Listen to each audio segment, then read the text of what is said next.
what you know about what happened. I know. Okay, so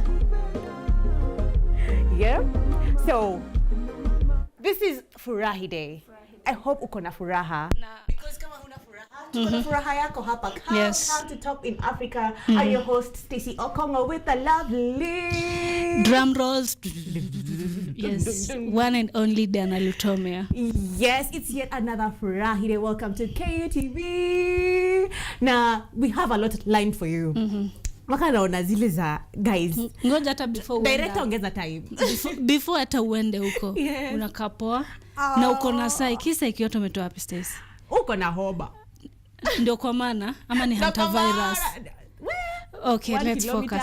Let's focus.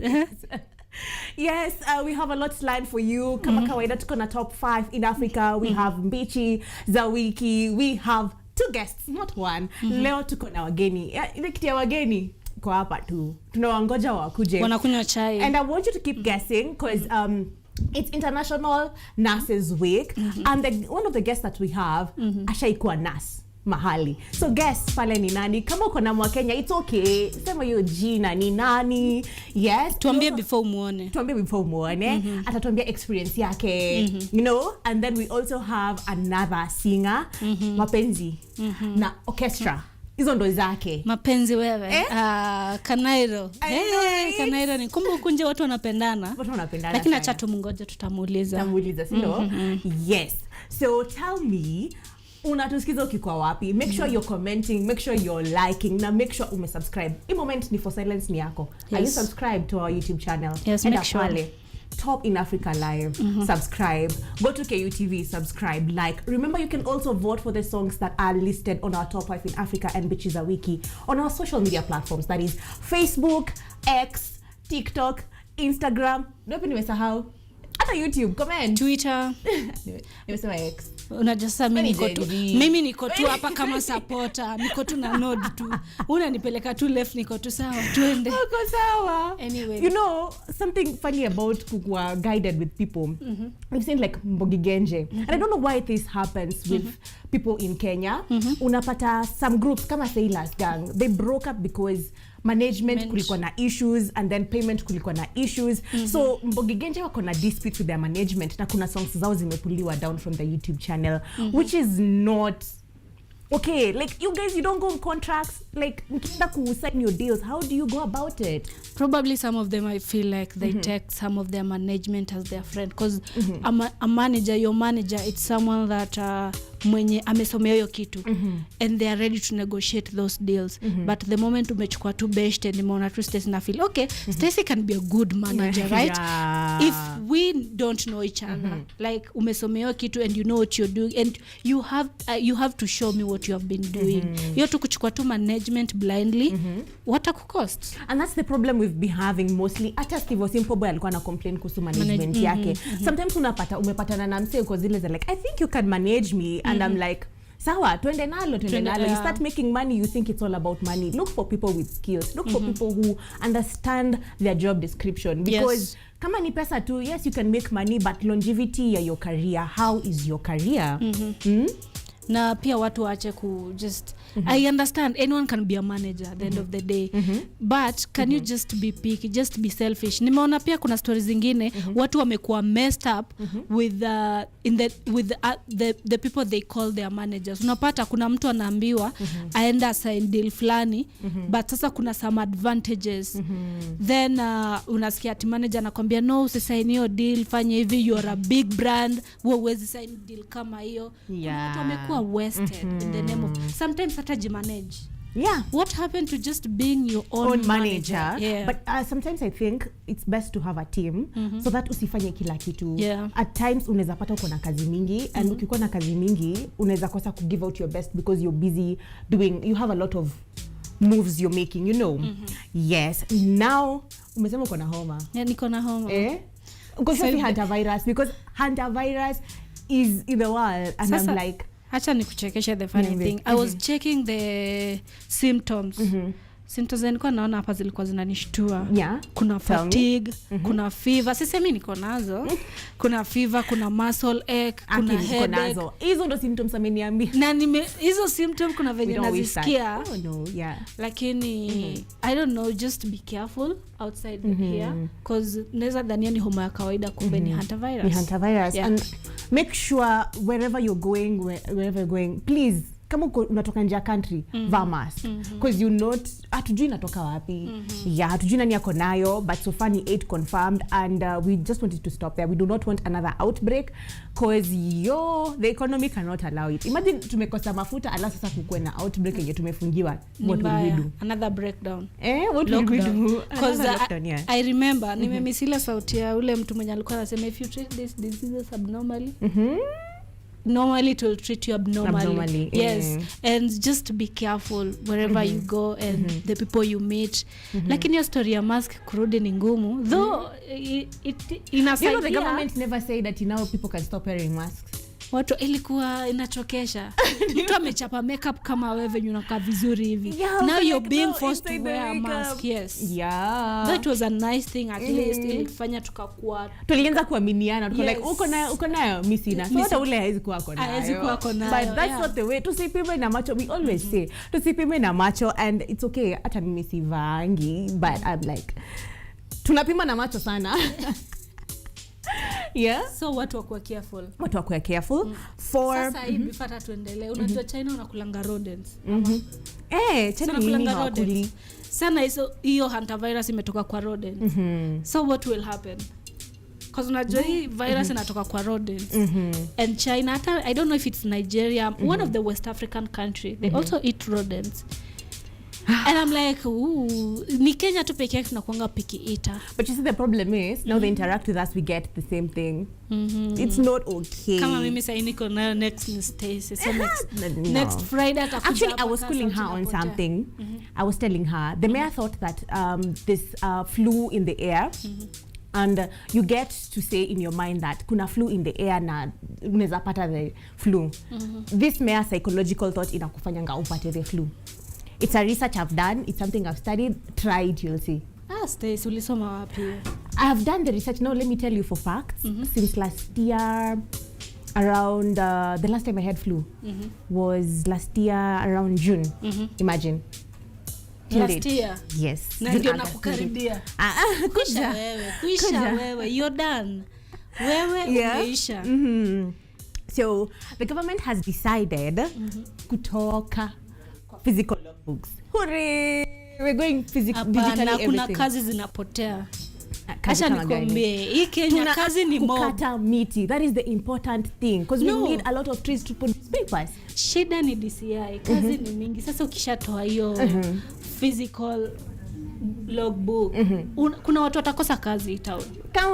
Kuna watu watakosa kazi town because kuna watu wenyewe wamekuwa kikulia hapo. Unapata kia Murugi Munya akisema kukosa kazi ndio kujitakia. True. Kuna ants unaweza chukua tu ants 500 hivi uuze. There's a lot of work in Kanairo, not only in Kanairo, in Kenya. In Kenya, yeah. Wewe tu ndio utaki kazi. Na shida tu pia sometimes ni DCI. Yeah. Shida ni DCI lakini kazi ni mingi. Which is me, I love transformations. I love us going into new things we're doing. I love us ensuring that we are even getting more digitalized. Yeah. Trust me, working. You asked to send CVs via physically. I'm like, I know I'm coming to your office, but I'm going to send via email. Tushatoka analog tuko digital side. And then pia the fact that tuko era ya AI, things are happening so fast. We bado kama bado uko nyuma, maybe ofisi yako bado iko nyuma inafanya things back way. Utapata watu washa move on. Watu washamka wakatumia AI, wakatengeneza ngoma. You're just still stagnant somewhere telling yourself, you know what, hapana me I'll do things. Hapana, sasa hivi tumetoka kwa physical tunaenda digital. Yeah, tunatoka analog to digital. Acha nisiwaonyeshe my hidden talent. Speaking about digital. Did you see the Met Gala? Did you see the Met Gala? And I'm like, Benson aliamua kujitengenezea AI yake akikuwa Met Gala. Ameamua kujitengenezea and I'm like, wow, this is such a nice thing he did because put in that thought and space that yeye ndo ako kwa the Met Gala. Tell me, what do you think about now? There's a story that was trending and I think you saw it.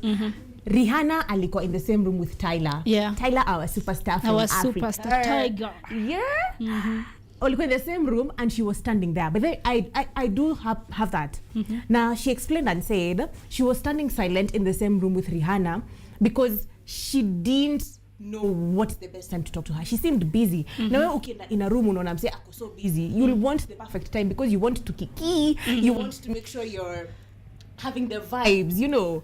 Yeah. And then Rihanna is that girl. Yani tu ni ule dem ameiva one thing and then everyone's just worshipping her and all. So again, I didn't see the need of Tyler addressing it because Tyler is a big person. No, she had to address it because it felt like you're not taking opportunities. Kuna vitu zingine your ego should not allow you. No, for Rihanna, you tuna apologize. Rihanna, I saw you were busy. Please listen. I saw you were busy. Now listen, Tyler, you don't have to do that. Kuwa na ile ego. We understand you're one of the best, one of the female artists in Africa na unafanya poa. And then people were dragging her because she last time she said she did approach Rihanna na Rihanna akamwambia sahi niko busy, I'm looking for my baby daddy. So this time she was afraid to approach her. Yeah, and seeming like alikuwa busy. And sometimes it's okay because unajua people know it's not about time, it's about the value. And where Rihanna is and Tyler is ni kama Tyler is copying from her pages. You get. So Rihanna is like, you have to really put in the work to be able to get this talk. And I'm like, Tyler, show how you can do it. Because you can. Actually, mimi naweza tuambia kitu Tyler. Some things you don't have to address them unless wamesema hauna haga. Like hauna mafrumbanya. That's when utakuja kwa address, you know what guys, I have it and show us. But again, hizo ni vitu za internet and then people comparing you and Rihanna. It's not even worth defending yourself. Acha watu waongee tu ngoma kama ile ya Mr. Media alikuwa anasema anaambiwa ati she's mean sijui nini akakuja tu akatoa ngoma and then akanyamaza. So I feel like sometimes you don't have to address everything. And again, kama msame kusnob mara kwanza, why are you approaching them the second time? I support her. Alifanya vizuri kusimama kando. It was like kidogo, I'm looking for my daddy. Yeah, and I'm busy. And I'm busy with daddy. Daddy. Tunaelewa hii maneno. Speaking of daddies, are you in support of the abortion what is it called? Law. Yes, sorry. 1,000%. 1,001%. Kuna so many stories nimekuwa nikiangalia kwa mtandao. Unapata mtu ni kuzaa tu and then now the kids are suffering in the name of sijui baba mtoto sijui. How many stories have we seen yenye mtoto anaolewa akiwa mdogo ndio at least mzazi sijui apate mahari ama apate do, ama unapata like mzazi ameneglect watoto in the name of ameenda kuhaso na watoto ni wadogo, ama mtoto ametupwa kwa choo in the name of you can't provide for them. So I support that law. Inafaa ipitishwe. Remember, we are kids. I'm a child, I'm still a child. And we are You're still children. I'm still children. We are very curious beings. Naturally, mtoto ukimpata unampata akicheza kitaka kujua. You telling girls they cannot abort is removing the safest option they can be able to go forth with.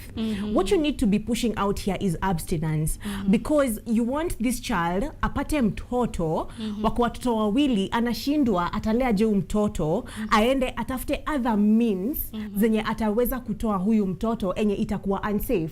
You know, now it's for us to push for abstinence. Let's push for abstinence. Abortion will still be done with or without the government saying that this is okay.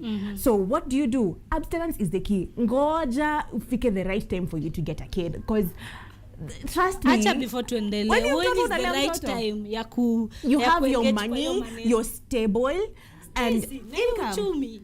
Yes, wait for the money. Utazeka utakuwa meno. No, but not in school basi, not underage.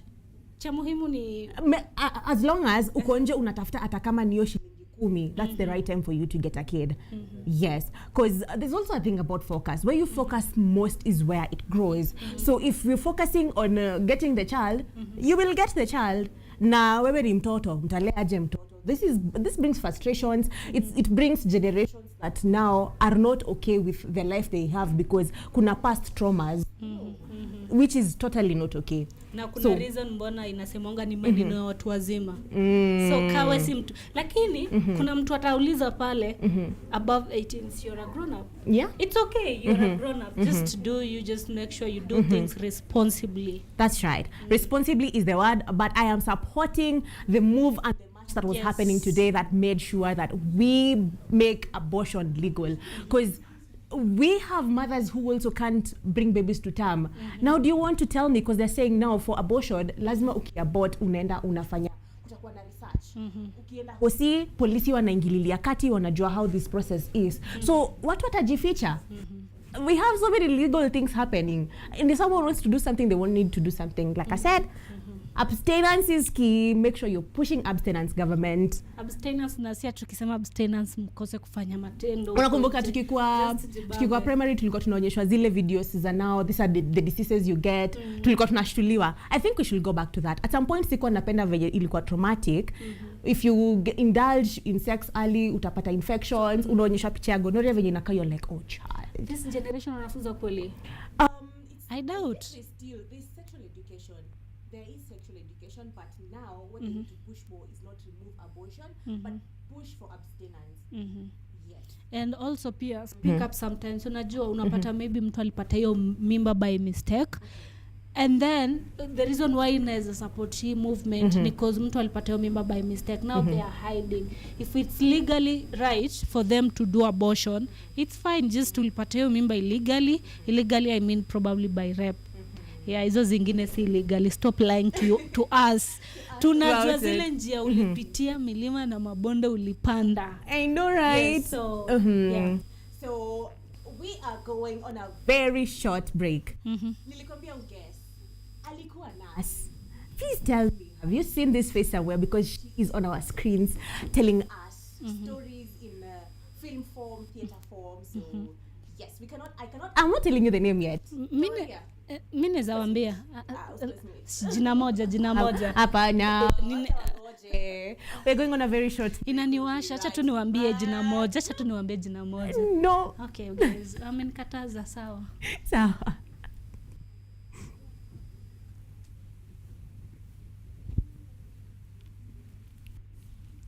Ding ding ding.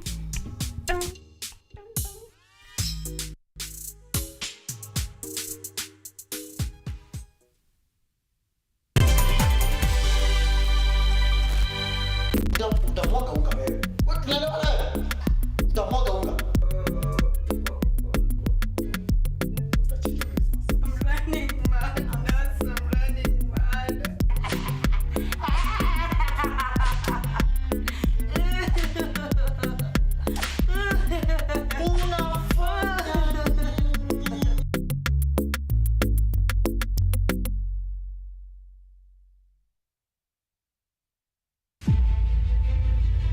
Na fahari ninayo kukujuza habari, sio mara moja wala mara mbili, bali siku zote. Daima dawamu runinga ya KU inazama na kuzuka, kuanzia mwambao hadi mashinani. Tunachimba mizizi ya habari kukuletea yanayojiri. Na katika ulingo wa kisiasa,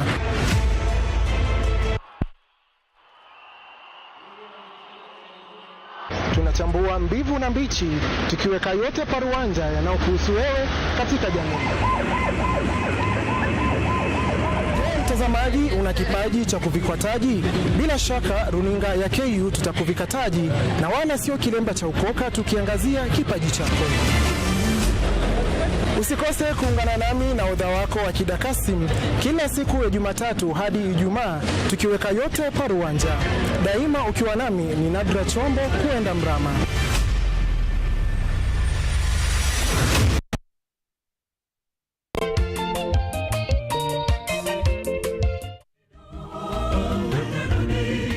Shaka mtazamaji popote ulipo, unapokuwa ukitazama Safina Show, inang'oa nanga sasa hivi. Ungana nami Albanas Mwania, nahodha wa Safina Show, nikutoe ng'ambo ya pili hadi ufuoni. Safina Show, sauti ya matumaini.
Welcome back to the show.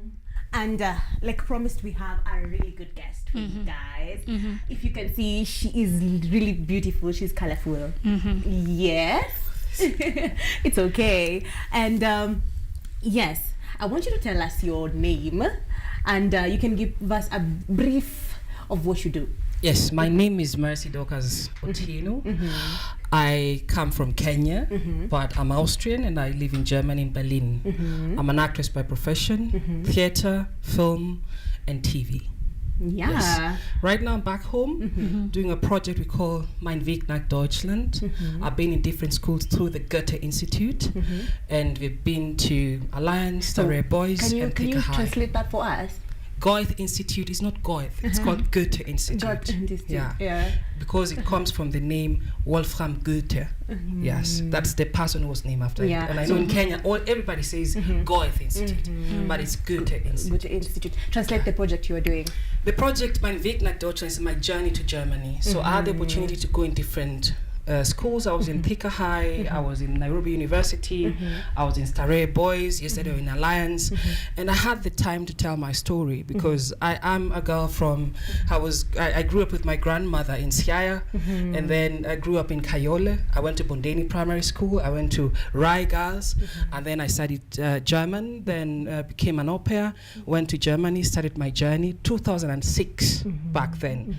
And it's been 20 years in the making. So right now I've landed in the capital city of Germany, which is Berlin, in Deutsches Theater, and that's where I work. Let's talk about your journey Yes. in Germany. Yeah. How long did it take for you to learn German? It didn't take long because I had a good teacher. You're just as good as your teacher. If you have a good teacher that speaks the language very well, then you learn the language. Not that, just that.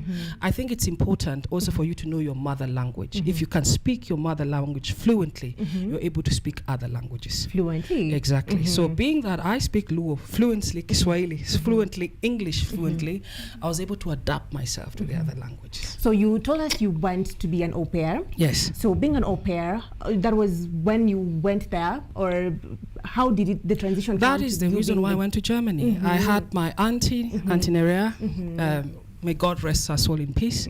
She was the reason. Actually, I wanted to be a journalist. I wanted to broadcasting and being on TV because I had the feeling that I had the power to command the language. But she said, just go for 1 year, go to Germany and then come back and then we'll see about the mass communication. But little did I know that I was leaving the country never to return and to live longer there. So being an au pair is the reason why I left Kenya. And for me it was to go for 1 year, work and come back. But the trajectory of my story, took a different turn because in the first family that I went to, first of all, it was good, but I didn't take a month there. It ended up in fighting. I was out on the streets, on snow, running out for my life, and meeting police. It was terrible. And even then, I could speak German, but not the real German. Because as much as I had a good teacher here in Nairobi, you had not really it was not. it. I'd practiced, but the German speak in Germany is a different German because the accent that you use is different. So when I reached there, this family threw me out, and I felt like I was not able to really defend myself. I was not able to speak up for myself. So that's when I took the language very seriously because I see language as a weapon. You're able to, discuss. You're able to say no. You're able to say yes. So I left the family, went to the second family with 5 children, 6 years, 5 years, 3 years, and then twins. Lived there for 8 months. They threw me out again. So I For started what to reason think, this time? oh my God, if I would go into details, we're going to go here for 2 hours. Oh, Yes. Can you highlight? In retrospect, I will say that I'd gone through a lot of racism at that time. It's like if you invite someone from a different country, speaking a different language, it is you to adapt that person in that culture. And I felt that no matter what I did, it was never good enough. The first family which I was in, They were very young, and the man was a bit awkward, so I had to take kind of my distance. And now he started to tell the wife that I'm bad, even to the kids, and commotion started out. We fought. The next family I worked, they had like 5 children. They had a 13 bedrooms house, and I had to clean all of it. And the wife who was pregnant with the twins went to the hospital and was there for 5 months.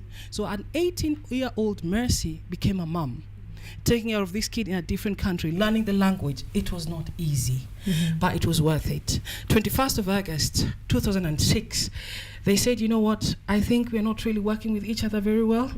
We'll let you go. So I was again on the streets, and never sign any document without understanding what you're signing. This family didn't tell me that they're going to deport me if I don't find a family within 2 weeks, and I signed it. So when I came out of there, my neighbor translated, the neighbor of that family translated to me what was in that letter. And she used to be my friend, so she used to give me a bit of drums. I would drum and I would sing, and I was returning that to her. So when I reached there, she opened the door and she looked at me and she was like, "What's happening?" And I say, "I've lost my job." And she looked at me and she said, and I told her, they're not paying me any money anymore. So I have 3 euros in my account and I don't know what to do. This woman gave me 400 euros, 2006 that time. That was about 40,000 Kenya shillings. And she said, "You know what, you're a brave person. You're gonna be someone." And that's how I left that family. Got some Kenyan people who helped me. I got a third family in the southern part of Germany. So I came first of all in Göttingen. Then I went to Ottobeuren. Then I went to Ulm. So in Ulm, I was living there just for 3 months. Mimi nilikuwa mboch. Nilikuwa na clean. I was just, taking care of children. Never did I ever knew that one day I'm going to be an actress. Because if you told me that time with the things that I was going through, I would tell you, unadanganya, you are lying. You get me? So I had to stick to the journey, even if it was in uncertainty. Now, tell us about this transition from now being botch, we'd call it house manager, to now film and acting. What happened? Oh my God, it was not even there. It's not that I just went and that's it. It took me 8 years to even start acting. So I left Germany and went to Austria and found a new family. And this family took me in. And that's what I'm saying. If I start to tell my story, it's not enough. It's not enough. You have to have time for me to go to those spaces. And the family in Austria became my family. I became their 4th child. My mom calls me until today, Honey Bunny. She loves me. And I thought, like, if I could get this family, this so beautiful family, do you know what I'm going to do? I'm going to stay in this country. So I transitioned and started, because you want a good part. I want the people to know the process. I don't want to jump into my success without understanding the process. So that's why I'm not jumping into acting. I want you to know my background and my journey to the person I've become today. You understand? Right. So first of all, I studied sociology. I changed my visa from a student to a what? Socialist. To a sociology student. So as a sociology student, I was able to analyze objectively, subjectively, imperialize, name it. But it was not enough for me. In this time, I was taking care of kids, I was washing toilets, I was doing all types of things. I was even selling newspapers at the streets. And during that time, Austria, Germany, Switzerland, it's very cold. And in winter, I remember my friends telling me, Sasa, where? Let me ask you something. If your parents even see you the way you're dressed up, sort of go any watchman. Now, yes, but I'm going to work, I need the money. And I even had some times where people would look at me and say, let me tell you something. Uta, go back to your country. And I used to tell me, I'm not going to go back to my country. You're going to read about me one day. Wrong, yes. You're going to open your newspaper and read about me. You're going to pay money to see me. I never knew the power of words. As the things were getting harder, but I was always prophesying my life to be something that is going to be positive, even if I was not seeing it. So to cut the long story short, I lost my job. My dad was retrenched. My mom became sick, and I'm the firstborn in my family. So that means I have responsibility to take. And so this responsibility meant going for my dreams. So nimeenda kutafuta kazi. So when I reach there, I knock the door and I say, please, can I take care of kids? That's the best I can do. And they say, do you have a degree in pedagogic or education? I say, I don't need money to wipe. I don't need intelligence for me to be able to take care of kids because I've been doing that for the longest period of time. So they said, no, we can't. So I was so down. I was depressed. There were times that I didn't want to leave. I will say the truth. And coming down the stairs, I saw a placard, and it was written, we are looking for immigrants who are going to play a show called Bruder Grimm. Eine der Ausdruck des Früchten zu lernen. I cannot translate it. But the one that who left to go and learn about life. And so I said, they're not paying. It was for free. So I said, let me go and call. And maybe I have an opportunity there. At least I feel that I'm needed. You get what I'm saying? That's right. So I went there. Called, auditioned. We were 16 people from different countries. So now I'm in Schauspielhaus Graz. And this is like state theater. You know what I mean? Yeah. I went there. They loved me, but the language was still a problem. And I was supposed to play a small role, but because we rehearsed for 8 weeks. As the time went by, I started getting stronger. My German started getting stronger. My performance. And I ended up playing at the end the princess. Yeah. And the director of the city of the theater came to me and told me, you're gonna be a great actor one day. I didn't understand at that time what that meant, because I'm like, I'm just having fun. Yeah. You know, I'm just having fun. It's cool that you're seeing that, but me, in a story, you understand? But I stayed in that company for 7 years, learning. I said play as a professional without even studying. You know, there's a time that we came to Kenya, and when we came to Kenya, we went to Siaya to get like landscapes, pictures, moving pictures for our theater show, which I was starring in, and went a landslide success. That's when I was like, okay, if I can do this, I can be the best. So that was the point that your career That now was a changed. turning point. Turning point. But I'd been doing it the whole time for 8 years. So they said, my colleague said, you know what, go and audition in Vienna. Go and audition in Vienna. That is the best school, one of the best schools in Europe. It's like Yale. I said, okay, why not? So I carried my bags, left Graz, went to Vienna. And when I went to Vienna, there were 1,200 people who are auditioning for this class. Not role, school to study, because they don't joke with studies. Was it a scholarship or it was just... No. You have to audition for you to enter into an acting school. And the acting school takes 4 years. And when I went there, I was the only black person. They've never been in history. A black person? A black person who doesn't speak German as their mother language. So mimi nimedatua hapo nafanya vitu zangu, and then this guy approaches me, says, you know, we're doing a documentary for this audition. Would you like to sign so that we at least see your journey, how it's going to end? I said, no problem. I didn't think anything of it. Little did I know that this documentary film is going to be shown on national TV. Wow. And the process of me, you can see it on YouTube, it has been watched 1 million times. And every person that comes after me, they become actors because of the bravery I had. You had. And that week. And you made history, the first History black was woman made. to be in the school. Yes. So I started, so you're asking about scholarship, you know, I don't have money. So how did My you dad manage is that? not a millionaire. I went back to places that I was working and gave them the good news. So the best thing was I was already a face of the city. People knew me there. And definitely I came on the newspaper. My face was everywhere. Wakasema, I said, I did an interview and I said, I need financial help. So there was a opera singer who was singing in 1975 in Kenya, saw my story and said she wants to be a testimony to me. She wants to be a blessing to me. And that's how she gave me 2,000 euros, about 250,000 Kenya shillings, and bought for me everything that I needed. My bed, I didn't have to sweat for it. Let me tell you, when you have grace in your life, God breaks protocols for you. And not just that, being an actress, when you enter into an acting school, wanaanzanga wakiwa 18 years, I was 25. It was just the right age. The age is not a limit. Yeah, exactly. If it is your path, Yeah. God will move everything for it to work. You understand what I'm saying? So things changed for me, and I moved from Graz and started a new life in Vienna. Yes. I needed still scholarships, Japata. So I wrote a letter.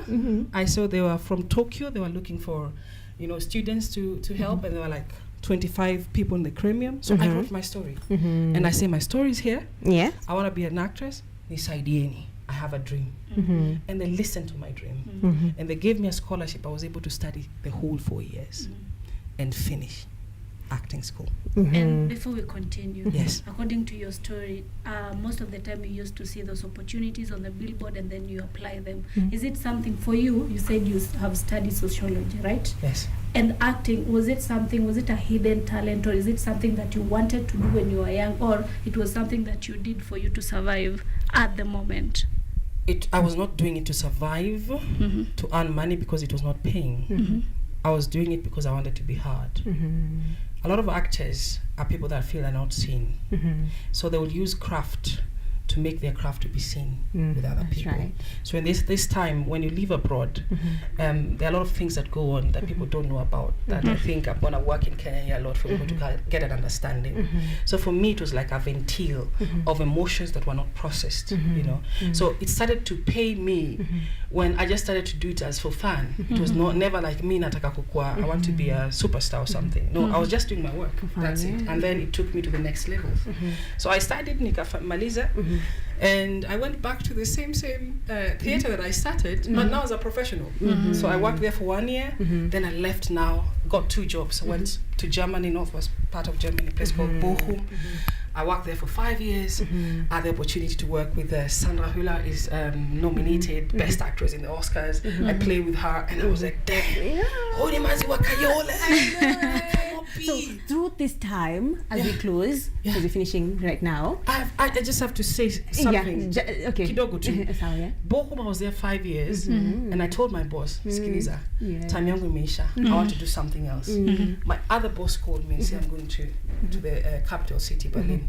Kuja twende. And that's how I'm in Berlin right now for the last 3 years. Wow. Yes. Not just that.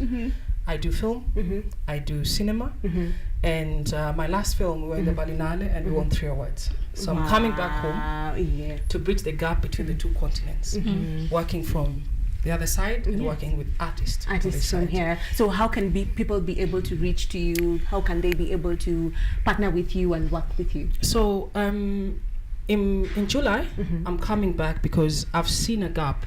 The way we go to school in the European countries and study acting, it's a personal thing. It's not a class where you have 30 people, 40 people. That's where they take 10 or 12. Because for 4 years, it's just about your personality and what you're going to bring on stage. So I see potential, and there are things that I can bring to professional actors and people that are wanting to be actors. So in July, I'm going to do a master class. And not just that, I'm going to do an event that is going to showcase my whole life. It's like a talk. I'd be part of it. Yeah. That we are preparing. So when I come back to Kenya, it's going to take place.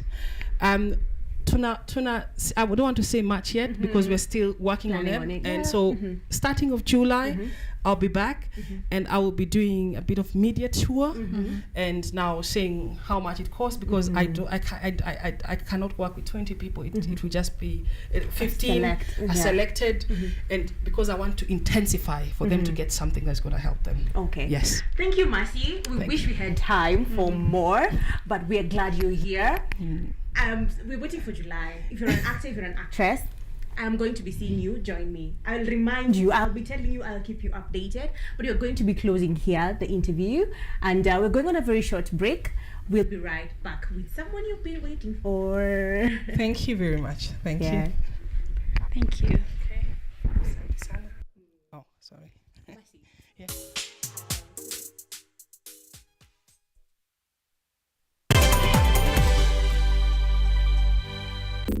Utamwaga unga wewe. Wewe tunaelewa wewe. Utamwaga unga. Utachinja Christmas. I'm running mad. I'm running mad.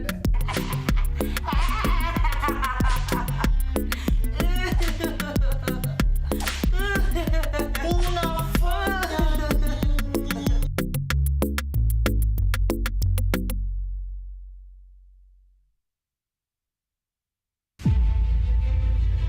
na fahari ninayo kukujuza habari, sio mara moja wala mara mbili, bali siku zote. Daima dawamu runinga ya KU inazama na kuzuka, kuanzia mwambao hadi mashinani. Tunachimba mizizi ya habari kukuletea yanayojiri. Na katika ulingo wa kisiasa,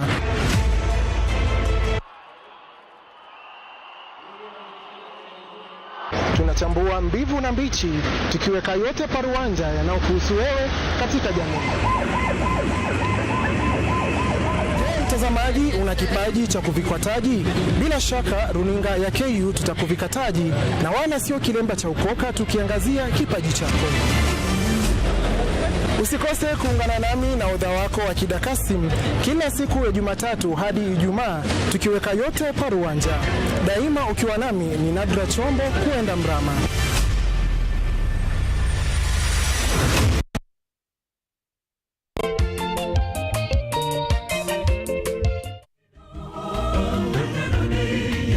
Mtazamaji popote ulipo, unapokuwa ukitazama Safina Show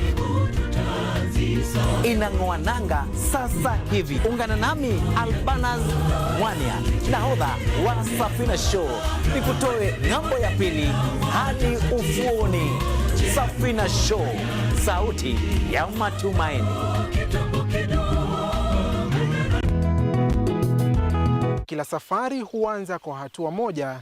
Bila shaka, dira ya Boresha Kilimo sasa imepata sura mpya.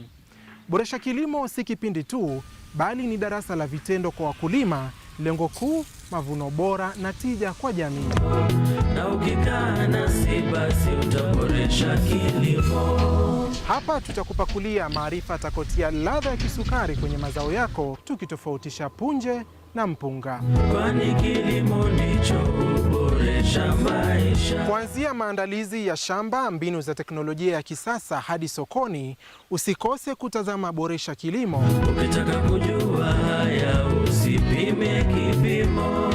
Ungana nami na hodha wako Akida Kasim kila siku ya Jumamosi saa 6:30 mchana na Jumanne asubuhi, nikikuletea shajara kamili za wakulima na suluhisho mashinani.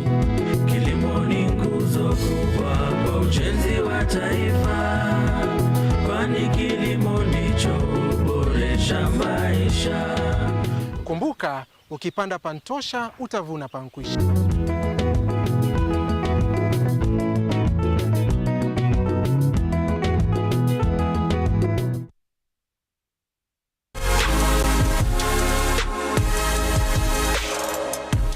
Fashion. It's more than just clothes. It's a statement, a feeling.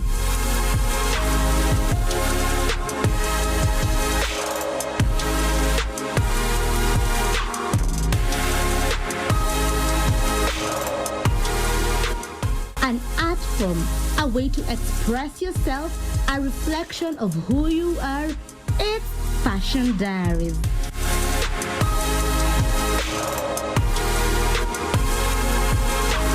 Join me, Ashley Asachi, every Monday from 8 p.m. as we bring you Kenya's latest trends. Imagine fashion designers,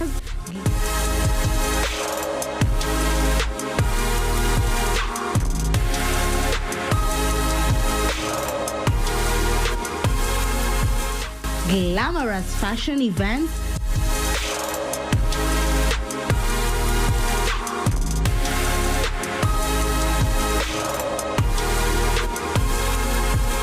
runway shows,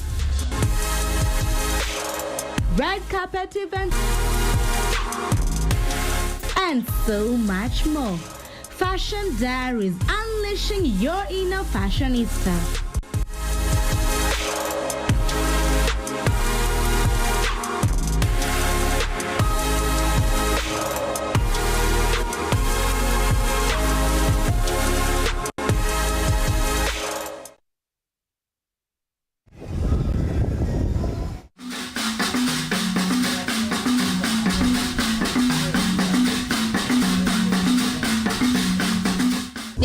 Nakukaribisha rasmi kwenye mitindo ya kipwani, kipindi kinachokuza utamaduni wa kipwani, nikikuletea mazungumzo ya moja kwa moja na wataalamu, vyakula vilivyopikwa na kukorombezwa, viungo mwake vya kipwani, ngoma zetu za asilia za Kimijikenda, bila kusahau tarabu na chakacha. Yaani wanawake Uswahilini watakuwa wakinengua na kuzungusha viuno kama panga boy za trekta ndani ya mitindo ya kipwani KUTV, ukiletewa moja kwa moja kutoka Salama Bling Beach Resort kila Jumamosi saa 10 jioni na Jumapili saa 4 usiku, ukiwa nami mtamu wako zaidi ya asali. Mimi naitwa Waridi Tamu. Mpenzi mtazamaji, usipitwe na matamu.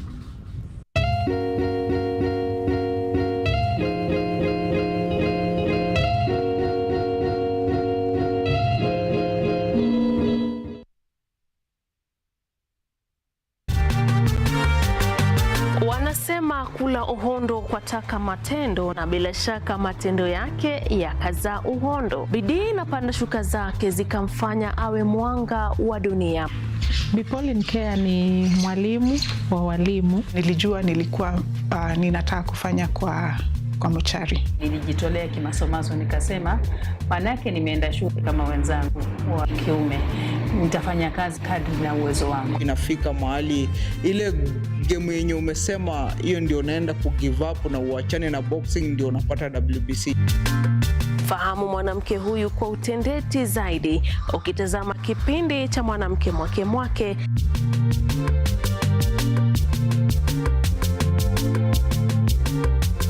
Kila Jumatano saa 2:30 usiku, ukiwa nami Caroline Kimwele.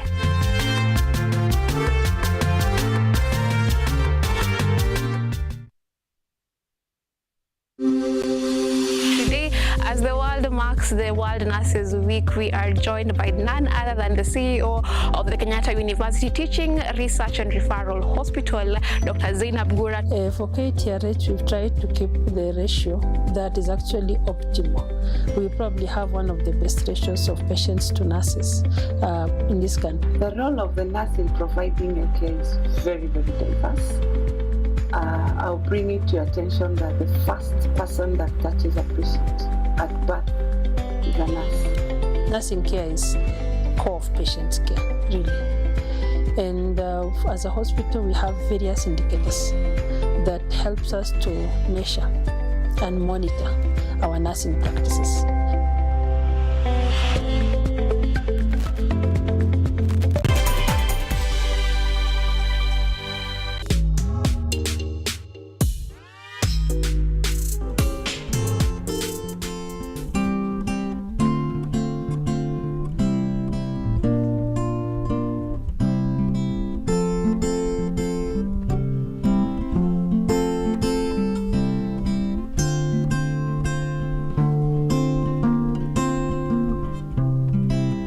I was looking for affection, then I ran into perfection. It was never my intention to fall in love again. And I remember it so clearly, akiniona nikipanic, cause I was never meant for parties. She went ahead and held my hand. She said, life's too short, better shoot your shot. Kahuko ready basi kunywa shot. Na kauko sober then it's even better. Najua we hutani hefa. She said, life's too short so I'll shoot my shot. Yeah, I believe I was made for more. If I don't tell you then I'll never know. So I would rather tell you now. La la la la la la la la la. Amenifanya nipende tena, vipi siwezi sema. La la la la la la la la. Amenifanya nipende tena, vipi siwezi sema. We ended up talking about our observations about crazy drunken people. Bila tunapanga intervention, machache nilisema, but I loved your conversation. Ilikuwa polite na bila pressure. Ora yake ni kama ya malaika, ya malaika. akisita tosheka, roho moyo mwili zote we imeenda. La la la la la la la la, ende tena siwezi sema. La la la la la la la la la la, amenifanya nipende tena, vipi siwezi sema.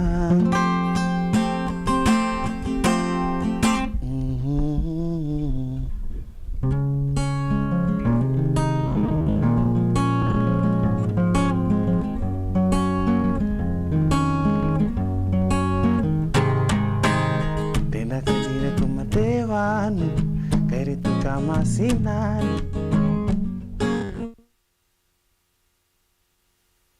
Ewa na agaikinya tu kama sinani, kumadewani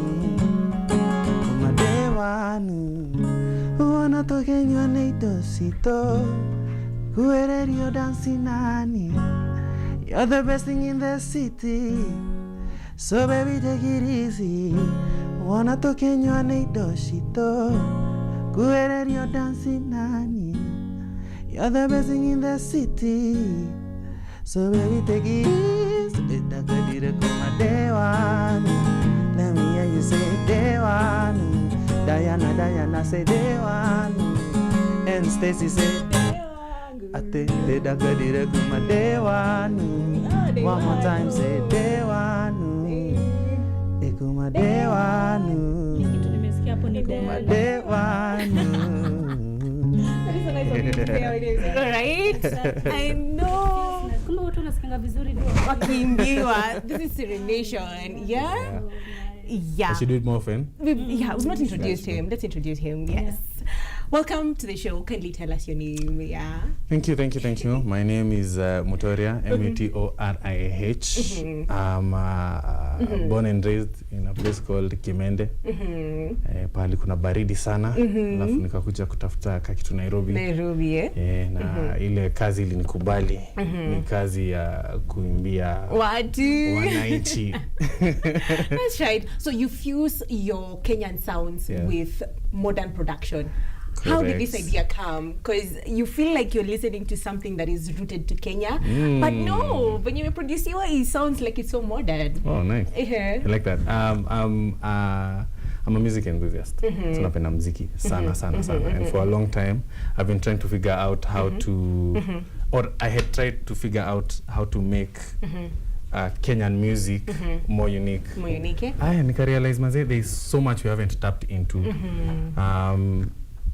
The first track I did in it, Masai Power Trap, which is a sample of a Masai song. And if you think about it that way, it's such a wide scope of things you can do with the music. Because kuna katitu, kuna mokiti, kuna ohangla, kuna what do you call it? Benga, not Benga, from Coast. Music ya Coast inaitwa Tarab. Hata chakacha ni ya Coast. Exactly. So it's limitless what you can do, and that's what I've been experimenting with. So I always make sure I have some sonic that will sound Kenyan. So kama kuna nyatiti, kuna vitu kama nyatiti, kuna instruments mob sana za Kiafrika. Yes. Let's go to your journey. Ulianza aje ukajua now this is music I want to be into, or is it something that was there with you uligrow nayo? Mimi nilipenda muziki tangu kitambo. When I was a kid, my mom says alikuwa anacheza muziki alafu na those two. So from when I was very little, I loved music. I got a gift. Unaweza tule keyboard tudogo tutoe. Unafinya kabisa kwa hivyo unaanza kusikia. Yeah, or to go Little Star or something. Yes. I got that as a gift when I was 2 years old, and I was obsessed. So I nilikuwa nacheza all the time, and I happened to have a very good father. Way ahead of his time. Na alikuwa anajua kucheza keyboard. So he taught me how to play. So by the time I was 4 years old, huko hivyo Kimende nilikuwa nimeshika. Nakwambia nilikuwa naekewa stool na kanyanga ndio niweze kufikia keyboard kwa church. Yes. I used to play in church. At what point did you take it professionally now? I would say I would say after high school. Yeah. Yeah, we want to know the year. Yeah, venye nilimaliza high school ndio nikaamua cause pia nilikuwa na very strict parents. Unajua tuko Africa manze, walikuwa wakasema sawa hii kitu unafanyanga sana kila wakati lakini masomo Mutoria, masomo ni kitu ya muhimu sana. Which is true. Yeah, sijui nursing, sijui kuwa lawyer. Manze bahati yangu, okay, ni bahati yangu. Ni bahati yangu. You grew up with a dad who was a musician himself. He was a musician, he's also a writer. Ameandika vitabu. He loves film as well. So I actually ended up doing film technology here in KU. And I've been able to fuse that with the music. Now the music. Yeah. So you've written songs for people too. The Burna Boy. Well. Sauti Sol. Mlipatana wapi mkaandika songs? Sauti, I started working in Sauti around 2017. And ilikuwa through a show tulifanya online, ilikuwa inaitwa Jamhuri Jam Sessions. I'm also a music producer, so I used to work with Polycarp a lot. Polycarp is the guitarist for Sauti Sol, and they needed to switch up the band. So from 2017 all the way to around 2022 tulikuwa tunatoa nao maze, tumezunguka hii dunia. Burundi, Australia, Aussie, US. I even ended up playing at one of the biggest African festivals Black American festivals in the world. Inaitwa Essence Festival. One time. Kuna manze hiyo time siko najua kujipigia debe. Manze sijui mbona wa Kenya tunakuangana hiyo kitu ya unafanya kitu gani watu collect. No kugeria money. Correct. You need to put outside there. You're right. That's something I'm really learning now. Yes, so now Burna Boy. Burna Boy walikuwa na Sauti Sol. So tuko kwa studio and that's how we ended up making the track for Siwezi Wacha Rumba.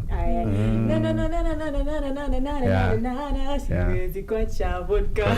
Correct. Very cool guy. Yeah. You're a good writer. What made you switch from writing to now singing? Ukaanza kusema listen, I won't write for you guys. Now I'll be singing it. I think nilikuwa na work na wasanii before.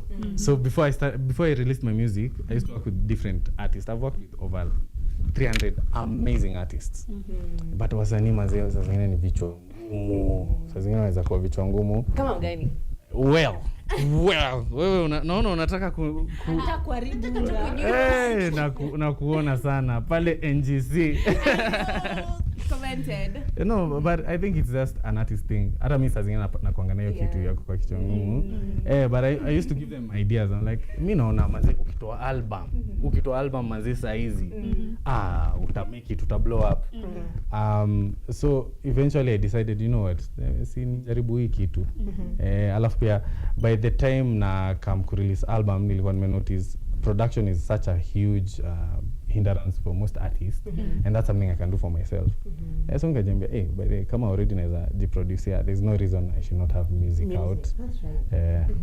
Kuna watu wana struggle huku nje na kuandika, sijui utaandikia. Kuandika kuna njia nyingine kweli. Kuandika manze ni kupractice. Some of the best writers, is it some or all the best writers I know chenye wanafanyanga sana ni kupractice. You need to make sure your skills. Ben Soul, Erosh, ase watu wanaandika daily. Watenda wili. Ase watu wanaandikanga kila siku, even if it's not a complete song. There's someone I was with. Yeah. Alafu unapata kuchoka, I know it can be kuchokesha. Yeah. Unaweza pata umesikia award kama Siwezi. MC amerhyme on that song. Ameandika a whole song. So how does it come for you? Mimi I napenda muziki sana. So usually I take it very slow. And most times inakuanga I think it's God given almost, because naweza kuwa na song for 3 years and then one time napata kuna line moja sikuwa nimepata alafu naipata. So me, the fact that I can be able to play guitar, I can play keys, niko na many different approaches, but most times inakuanga either I come up with the chords or I come up with the concept, like what I want to say. Maybe nimeka na mse fulani tumeka hapa hivi na Stacy, alafu akaniambia vile kijana fulani hapo hivi wakiuma zee mnatupanisha nje ama siku hizi amepiga character development. Nasikia story niko like so me like representing unique stories. So nikisikia kitu sijai sikia before niko like oh that's an interesting angle. Ati alikutoa kwa saa za usiku, you know, like, and then you start I just write down all the things I want to say, and then naenda line by line try to figure out how to make a melody or make it into verse, chorus. That thing happened to also artists, because unajua watu wanasemanga if you have a podcaster friend, don't tell them your secrets. Taxi si uongo mazee, mimi nimeiona na Taxi, lakini okay sikiza amejaribu akianza amesema siri zetu mingi sana. No, ni content hatajangi mtu content. So yanatupatia content. Watu wa media unasikia vile watu wa media wanaongea I am content. So pia mnakuanga na kitu kama hiyo, like you send a story from somewhere and then you're like it can be a good content song. And then kama content unaturushia pale kwa mtandao, si tuna vibe tu. Kwa Stacy ana struggle huko nje inakuanga, lakini unajua si marafiki wangu tu bado ndio wata benefit, so you know if I'm being successful pia wewe unakuwa successful. So nikipeana story ya Robin Marcel Mustache, ndio guitarist wetu, ndio niliandika kuhusu kwa song nimeandika inaitwa Lonely. Ushamsema. So nikiandika kumhusu si pia tuna travel the world pamoja. Your style is electropop. You come out to say electropop. Afro electropop. Afro electropop. Why Afro electropop and what is it about? It's because one napenda the African music and the scope yenye nilikuwa naeleza, like the different kind of music that we have, Ohangla, Mugithi, all those genres, and I think they are very unique. Actually the best way kuiona ni after mseme toka nje ya Kenya, like and then you play something from here, they're like hey, what is this? And for me the music that I'm making, I want it to be timeless, and I want it to go beyond our borders. I want it to go beyond Kenya, and the only way to do that is to make something that's unique. So one of the ways to make it unique is to make sure it's African, in that sense, like to make sure not to tumia those the African instruments or like samples. And the other way is me manze sipendi vile African akome represent in the world.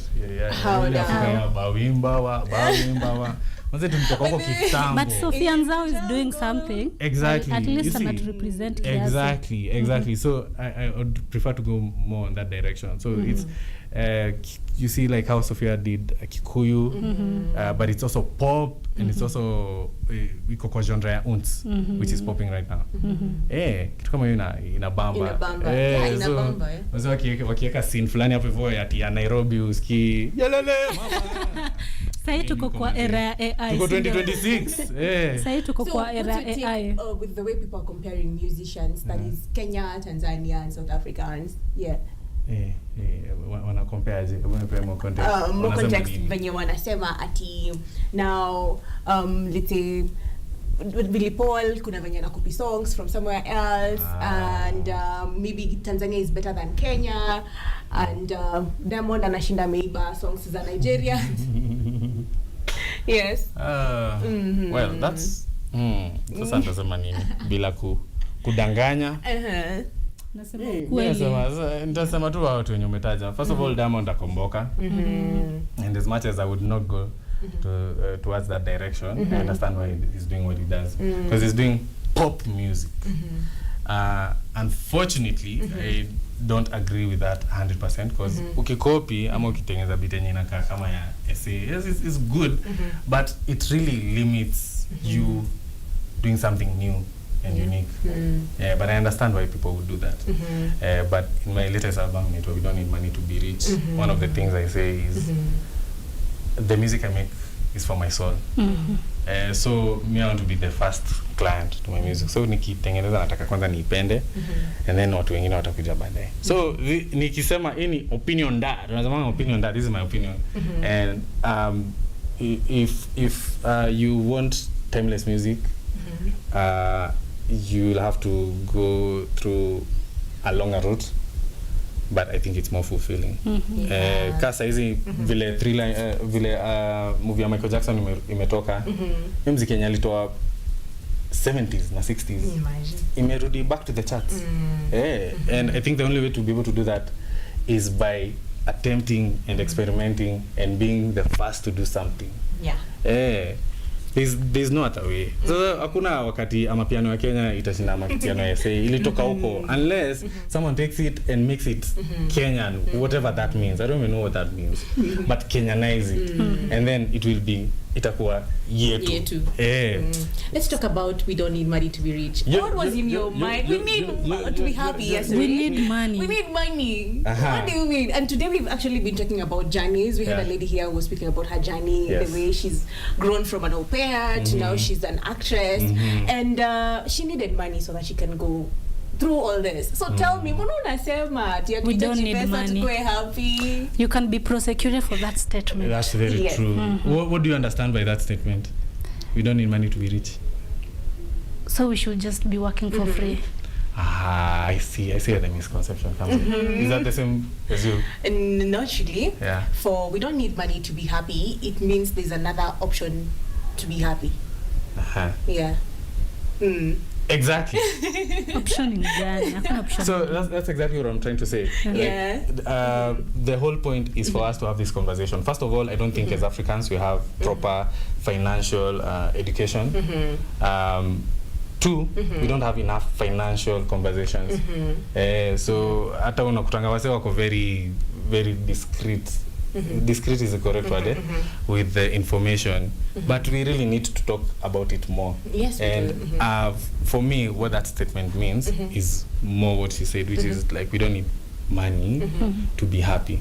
I feel like we've gotten into a capitalistic world and we've been tumekuwa US na Europe imefanya mazi tufikiriani kila kitu ni do. But the core of African culture manze ilikuwa hakutatukuwa tunahitaji pesa. Ilikuwa unataka nini? Unataka cabbage. Uko na mbuzi. Haya. Nipe cabbage mbili nikupe mbuzi moja. Unaona? Hadi tuka exchange wanawake lea. Exactly. But unajua hiyo era hakukuwa na hizi stuff za, for example, you need to go somewhere. Unajua you need money for you to travel. Sasa exchange got, how will you travel from one country to another? So that's why I think at the moment we need money. So it's the same concept, which is when you get a complimentary ticket, maybe siku kuna kwanga na KQ kuna kwanga na ticket inaitwa buddy pass, where you get like an offer. So unapata msee akilipa maybe 100k for a ticket, mwingine atalipa 10k. So you go, the person you go with now. Correct. But both of you are in the same flight and you get to the same place. So mnaenda Tanzania. Have you both gotten to Tanzania? Yep. Did the one who paid 10k need 90k to get to Tanzania? Nope. I think that's what I'm trying to say. But hii akili ulikuwa umeficha wapi? Hii akili umeificha kwa nywele. Ulikuwa umeificha tu. So it's not just about the money. And then kuna many ways of, if the goal is to get to Tanzania, is it really looking for the 100k or is it thinking about how you're going to get to Tanzania? How you going to get to Tanzania? Yeah, you can go by plane. It's what you're supposed to be doing in Tanzania. Kuna wengine hata wana ride, kuna wengine wanaenda na gari. But tunakaa hivi tu tunafikiriani manze do is the only way to get to the next level, but I don't think it's necessarily true. Okay, sure. So now your style is more of orchestra and about playing live. Are you going to go away from that? And we are expecting your performance in Blankets and Wine. So tuambie kuna ingine ama ni hiyo tutayarishe tukuje. First of all, I want to say thank you very much to each and every person mwenye hata kama hakukuja Motoria and the orchestra, aliongea hapo hivyo kwa mtandao, mlitusaidia kufanya a sold out ticket for the second time last year, and we're going to do a third one this year. But before tufikie October, kufanya Motoria and the orchestra, we're going to do Blankets and Wine. This is my third time performing as Motoria at Blankets. It's a gig that I really love and respect. The creator anaitwa Mudhoni, drama queen, who is also someone I love very much kwa sababu anafanya vitu unique, anafanya napenda wase wenye wanafanya more than just the music. If you look at her live performances, the lights, the way they've been done, the graphics, and that's more of what we're gonna do for blankets. Now, we for want our a live show. performance right now. Yes. Before hata tuende kwa live performance kiasi, there is a certain video you did. Ulikuwa na complain like Kenyans, they normally listen to your song 1 year later after ushatoa. Does it mean that watu wa TikTok bwana? Sisi kama ni watu wa algorithms ama ni mimi. I don't know if it's me who needs who needs a Gen Z to run my TikTok kama ni algo. TikTok ni kutoa tu challenge tu. Manze na imagine hiyo video ina comment ya hadi wa leo. Video nilitoa kama 2 years ago. So I was like hii video 2 years ago nimeiona leo. So it's okay. TikTok guys, now, follow me on TikTok. Follow me on TikTok, give us the performance. Okay. And then tuendelea kucomment kwa hiyo video. All right. So I'm going to sing one song. I don't know if you have any particular song that you want me to sing. No, Shirley. Better. Stacy. Better. We don't need money to be happy. Now me think better. So I'm gonna do that better song. And we don't need money to be happy. I love it. We need money. No, we need money. Yeah. So guys, I need money. We're going to be letting him perform as we finish. So Diana, tuta dance. Yes. Sisi ndio tutakuwa vixen behind the scene. Okay. Na yani mkipenda hii performance sana, make sure yani mtanunua tikiti pale. Yes. blanketsandwine.com. A ticket is going for a very affordable price. Na pia kama wezi nunua yote mara moja, kuna lipa pole pole pia. So guys, it's really good value for your money. In fact ukifanya division hapo hivyo unalipia per artist kama 200. Because kutakuwa na artist kama 12. We have Mordecai over there, Sero, Labdi. Unajua Labdi? Labdi ni mnoma. Watenda Willy. So it's gonna be a beautiful show. And if they're preparing for it the way I am preparing for it, muta enjoy. So guys, come to the end of the show and I hope you guys can amalizia, si ndio? Yes, amalizia. Vizuri, si ndio? Amalizia na better, but we need money. We need money. First of all, Stacy, I think tutaongea na wewe nyuma ya tent niambie. Kuna kitu nimesema. No, people need to love themselves and actually. It was a joke when I said sijui ni nini vijana wake hiyo wamemfanyia ni kama hapana, in Nairobi people need to love themselves actually. No. Diana, I'm Diana, she's Stacy. Better. Asha sahau. Make sure you buy those tickets, so guys. Diana is the one who is suffering. No, I'm not suffering. I'm just saying I need to love myself better. I have been loving God, you know. I dedicate this song to Diana.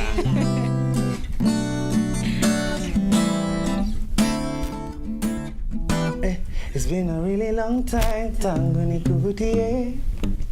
I only call today, but I think about you every day. Until I nearly tore my hair, I take the blame.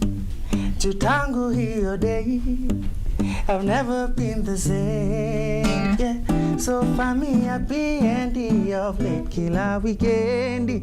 Na nimekosana na wengi, lakini sisi I'm regretting.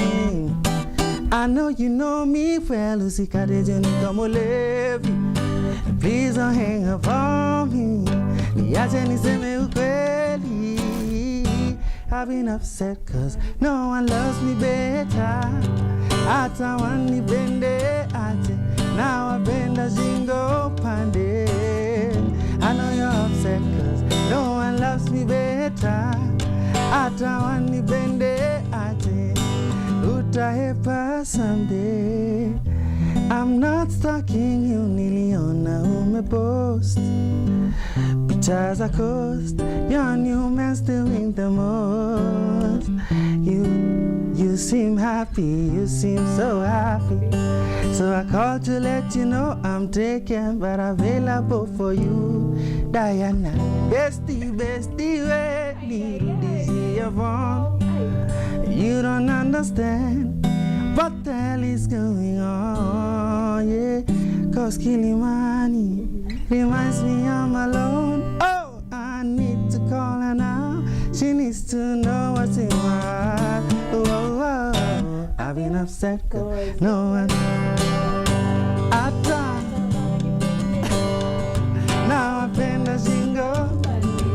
I know you're upset, 'cause no one ata wewe utahepasa someday.